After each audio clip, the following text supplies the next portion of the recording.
So you've been training at a Globo gym for years. You decide that, you know what, it's time, I'm gonna step into the garage gym, and you have all of this freedom. You can curl in the squat rack, you can do whatever you want, and then you start to miss maybe some of those things that your commercial gym had. Well, one of those things might have been a preacher curl bench. But don't you worry, because ABMAT and Garage Gym Labs have joined forces to come up with this, the Preacher Pad. Now, I want to keep things structured and organized. So what we're going to do is I'm going to describe this thing. I'm going to give you kind of like the specs on what it is. Then I'm going to give you my training notes and kind of some things I've written down in my training log as I've been using this over the past couple weeks. And last but not least, my conclusion, which is going to include my recommendation on whether or not this is something that might be worth it for you to buy in your garage gym.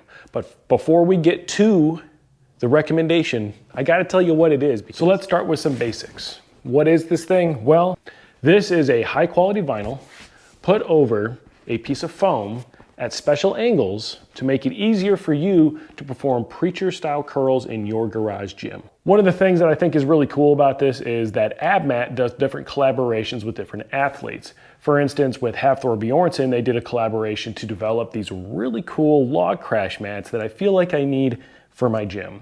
Well, they worked with Adam over at Garage Gym Lab because Adam got this weird idea. You can find his video up here if you click. He went up and he found like his kid's foam plaything and was like, I wonder if that would work for bicep curls.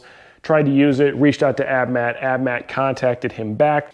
The whole idea though was that they wanted the capabilities of a full-size preacher curl bench in this small footprint that can store anywhere. So how big is this thing realistically? Well, it is 24 inches long, 8.5 inches from the top to the back. So if you're trying to store it somewhere, it can store pretty flush along the wall, approximately 8.5 inches. There is a 12.5 inch area for your arms to rest on while performing any sort of curling action. And the angles are set at 60 degrees here as well as here. There is a small area on the back where the zipper is located, and that is one of the nice things about this is that it offers a removable cover. And inside we can see that it is basically a single piece of foam over this vinyl covering. It is it's actually a pretty rigid foam as far as foam is concerned. I wouldn't consider it like stiff, like it's not stiff as a board or anything, but it's pretty rigid. And I think that so far it has stood up really well, especially considering that I have basically put my full body weight on this thing. While it's off, we can look at the vinyl, and the vinyl is a really thick vinyl. It has a little bit of stretch to it, which is good. It's really resilient how it comes back into its original shape. And it's also pretty simple to put back together, if you could find the zipper. It goes back together, takes on its original shape, unlike some foam where you take it out and it basically just deforms. It ends up weighing in right at 3 pounds and 0.4 ounces, and it has this very attractive Preacher Pad logo, as well as a tag on this side that carries the ABMAT branding on one side, as well as Adam's logo over at Garage Gym Lab on the other side. Very cool thing that they're actually giving him that recognition for helping create this product. So that is what this is. It's basically a foam pad, 12.5 inches of space. Now I wanted to get you my training notes. So what I found is that the 24 inches wide works really well for me. When I just kind of extend over the top, you can see that it rests my whole arm comfortably. I don't exactly have big arms, and the 12.5 inches down is more than enough to accommodate the distance between my shoulder joint to my elbow. And it provides a nice amount of resistance, and it doesn't actually deform all that much. I will show you some heavier curls here in a second. And when you do have a heavier barbell, your chest will sink in. However, you still have enough space, and it keeps the angle correct so that you can do your curls, and it's very comfortable to do them, and also isolates that movement. Additionally, the 8.5 inches from here to here works well for me. Now, I would be curious to see some larger individuals that are maybe have like a power belly on them and see how well this actually works. There is a small flat spot on the back to potentially accommodate for that, and you can space it off yourself and lean over it. But I would be really curious. I wasn't able to test. I don't have any power belly friends in the area here in Ohio. Now, the quality of the vinyl, I commented earlier that it is a nice quality of vinyl. Additionally, it's not overly sticky, but it's also not slick. So when you're training and you start to get all sweaty on this thing, it will get a little bit slippery on you, and you'll notice that they kind of move side to side. But that 24-inch space that you have to accommodate your arms, in my opinion, is more than enough, and any longer than that, and you're really kind of getting awkward on the total size. It should be noted though that the surface is very easy to clean, and when you spritz it with just a general purpose cleaner or sanitizer, it cleans everything off and it continues to look good. Additionally, the logo has stood up pretty well. This doesn't just get abused by me in the gym, this also gets abused by my kiddos, and they definitely play with this piece a lot, and nothing has really worn off. The foam is in a good shape, and there's no stains, rips, or tears on the vinyl itself.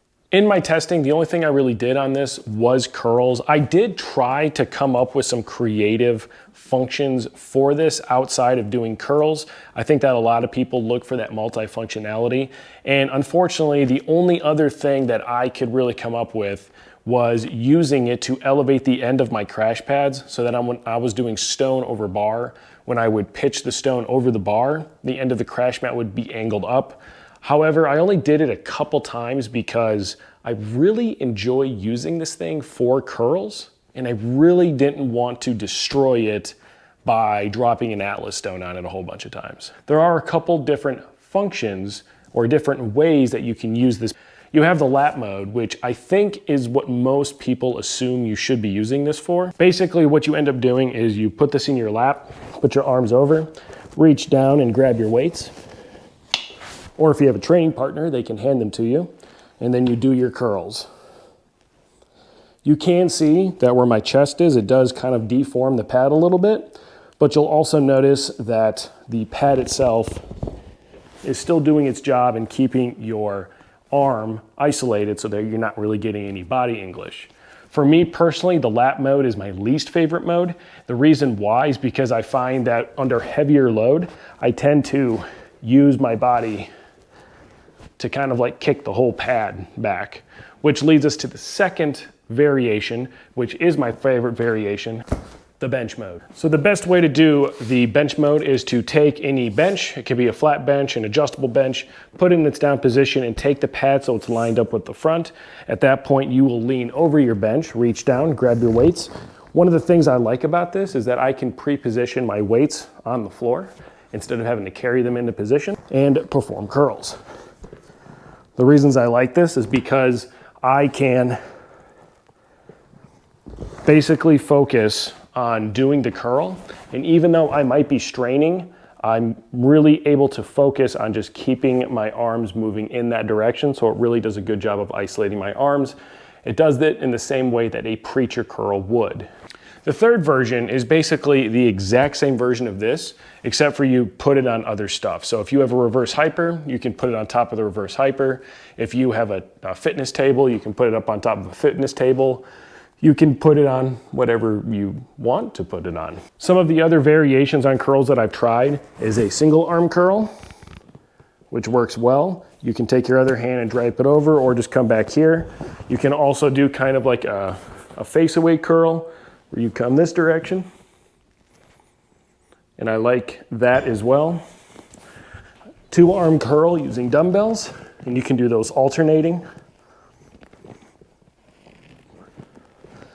You can do, of course, hammer curls where you just pronate your grip a little bit, or you can do bicep curls using an easy curl bar or a straight bar. I guess it should be said that you could theoretically stand and do curls, but the issue with this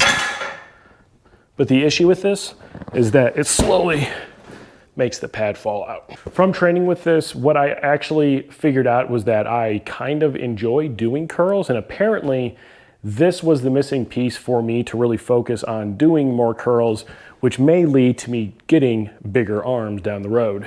So now that I've shared all of my training notes with you and kind of given you the you know, what is this thing, I'd like to give you my final conclusion on what I think about it. So let's get real. This Preacher Pad cost $130.